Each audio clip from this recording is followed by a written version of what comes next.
کراچی کے علاقے گلستان جوہر انڈر پاس کے قریب مین ڈور اور سروس روڈ کا سیوریج نظام خراب ہونے سے گندا پانی جمع ہو گیا ہے، جس سے شہریوں کو مشکلات کا سامنا کرنا پڑ رہا ہے۔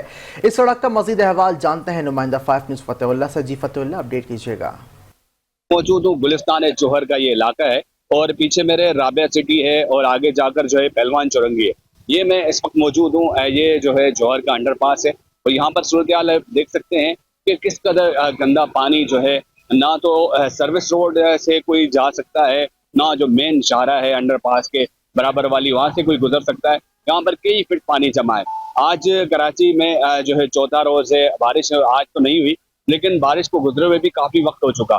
اس کے باوجود یہاں کے جو ہے گارڈر ہے جو ابل رہے ہیں، جو ڈرینیج سسٹم ہے، سیوریج سسٹم ہے، وہ مکمل طور پر یہاں پر بند پڑا ہوا ہے، جس کے پاس یہ گندا پانی کئی فٹ روڈوں پر جمع ہو رہا ہے، جو انڈر پاس کو بھی متاثر کر رہا ہے، انڈر پاس کی دیواروں کو لگ رہا ہے۔ لیکن انتظامیہ اب تک نہیں جاگی، انتظامیہ کی جانب سے اب تک کوئی جو ہے کام نہیں کیا گیا۔ یہاں کے لوگوں کا کہنا ہے کہ اس کو کافی وقت گزر چکا ہے، اس کے باوجود انتظامیہ کو یہ ہوش نہیں آ رہا کہ یہ جو ہے ڈرینیج سسٹم کھولا جائے۔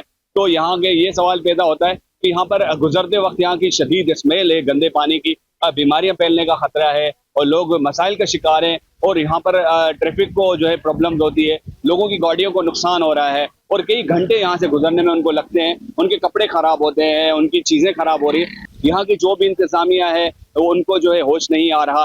تو جو ہے یہی مطالبہ ہے لوگوں کا کہ اس کو جلد جو ہے بحال کریں تاکہ لوگوں کو گزرنے میں آسانی ہو۔ لیکن ایک طرف جو انڈر پاس کا دوسرا حصہ ہے وہ دستا جا رہا ہے، خدشہ یہ ظاہر ہو رہا ہے کہ یہ دیوار گر نہ جائے کہیں انڈر پاس کی، جو کہ سماما کی جو پہلوان گوڈ رابعہ سٹی کنگز اپارٹمنٹ کی طرف جا رہا ہے، وہ جو ہے وہاں پر بیچ چورنگی کا حصہ تھوڑا سا دھس گیا ہے، جس کے بعد جو ہے انڈر پاس کی دیوار کو بھی خطرہ لاگو ہے۔